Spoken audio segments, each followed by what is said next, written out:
guys, so as you can see, I'm in front of a beautiful, beautiful, beautiful, beautiful bookshelf from home because that's obviously where I am right now. By the way, I apologize in advance if you hear shouting going on. The Saints game is playing at the moment, and that's our family's team. Seeing as it is New Year's Eve, I thought I might as well go ahead and tell you about my favorite books that I read this year.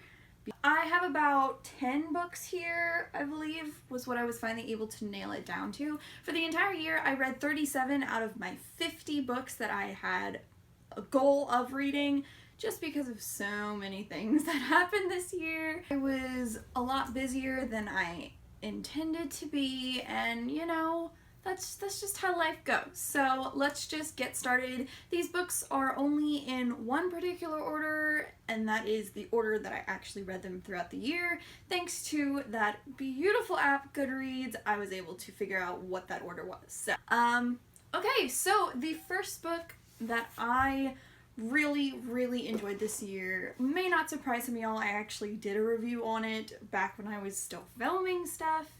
And that is A Monster Calls by Patrick Ness. It was no exception to being amazing and just everything that just you know, like loves to rip your heart out and just squeeze it in front of you. Like, you know, the evil queen from Once Upon a Time. Like I said though, I do have a review for it. I'll try to put that link down in the description below. Not promising anything though, because as you guys know, I'm not very reliable when it comes to things like that.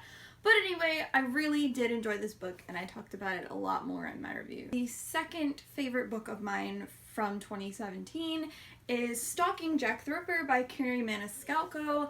This was far beyond my expectations of what I thought the book was ever going to actually turn out to be.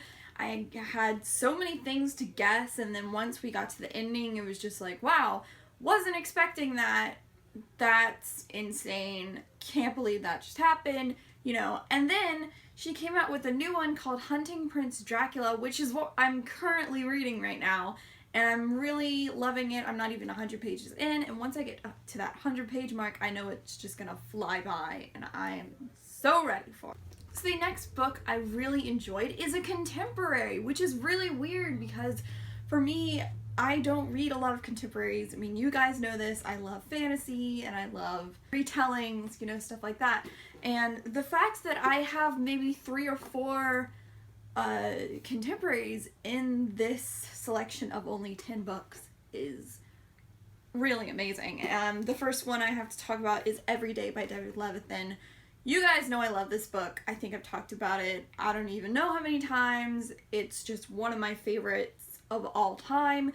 They're making a movie out of it now, and I've already seen the trailer, and I'm so excited, and I don't know what I'm gonna do. One of the characters from the movie is actually from a really good TV show that I saw on Netflix called The O.C. Like, I'm just so excited for this movie to come out, and the only thing I hate is that I wasn't able to be a part of it, you know. But it's fine. That's what I'm going to school for. But really, guys, this book is amazing. I don't even want to describe it really. All I want to say is that I just really loved it, and I think I have a review for this as well. I'm not sure. Don't quote me on that, but I might. I'm gonna have to look back. It's a great book. It's a great book. The next book did actually become a movie this past year, and I was so excited when I finally got to read it. It's another contemporary, and that is Everything, Everything by Nicola Yoon. This was me and Tori's book for a month.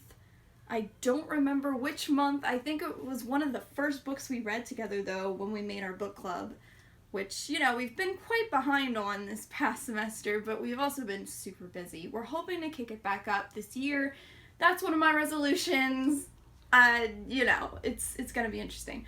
But this book is just so much better than I thought it would be. It is not as light and fluffy as you'd think it would be, and it's so amazing. It's so complex, like how there are many plot twists and just stuff like that, and I really enjoyed reading this book. And the movie is like almost completely spot on. I was just so happy with it. They did such a good job, and yeah, just that's all I could really say. Okay, so we're to the halfway mark. Time to get into some fantasies, right? I'm just going to talk about the next two at the same time because they're by the same author, and if you hadn't guessed who that author is already, well then, it's Sarah J. Maas, because, of course, she had another book to her two amazing series that are going on right now. There's Throne of Glass series, which was my original love of her writing. That's how I discovered her. That's, you know, it's just amazing. This is her fifth book, Empire of Storms. Finally got to this book, as well as A Court of Mist and Fury. Still haven't gotten to ACOWAR, but you know, we'll get there. I really enjoyed both of these. It was nice to get back into the world of Throne of Glass that I hadn't been in for a very long time. It was so great. It was awesome.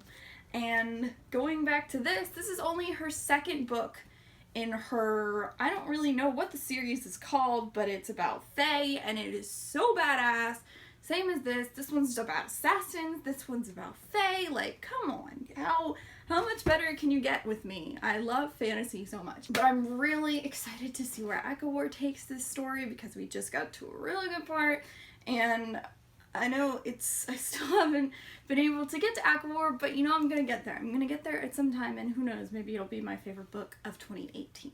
Another book that I really enjoyed this year was My Lady Jane by all of these different people that I don't know their names to.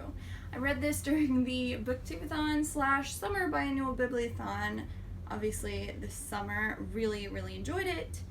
And I know I talked about that in the last few videos I actually made on this channel, so there you go. You can go there and look. Moving on. Moving right along to my next book. This was another new release of 2017, and that is Eliza and Her Monsters by Francesca Zappia. I think that's how you pronounce the name. If not, I'm very sorry. But this was a book that me and Tori intended to read together. I don't know if she ever finished it, but I definitely did. And what I loved about it was, well, one, she has this personal comic book that she creates. There were so many Finding Audrey moments that I felt in this book and fangirl moments, but it still was a book of its own, and I really loved that. The next book I have to talk about was a sequel to the Duology by Victoria Schwab. You guys know how much I loved this Savage song last year, so how could I not pick up our Dark Duet and love it, like, just even more. It was so great. It was nice to get back into this world that Victoria Schwab created with 3 different kinds of monsters, and then now we have some other monsters that are being created by these monsters, and it was just so cool. It's such a complex world, and her characters are not one-dimensional at all, and it was just, I love her books, and I really hope to get more into Victoria Schwab this year, which I'm going to talk about in another video. But anyway, moving on to my final book.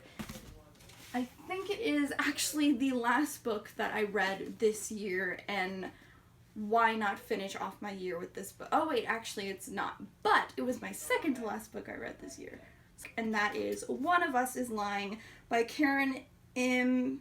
McManus.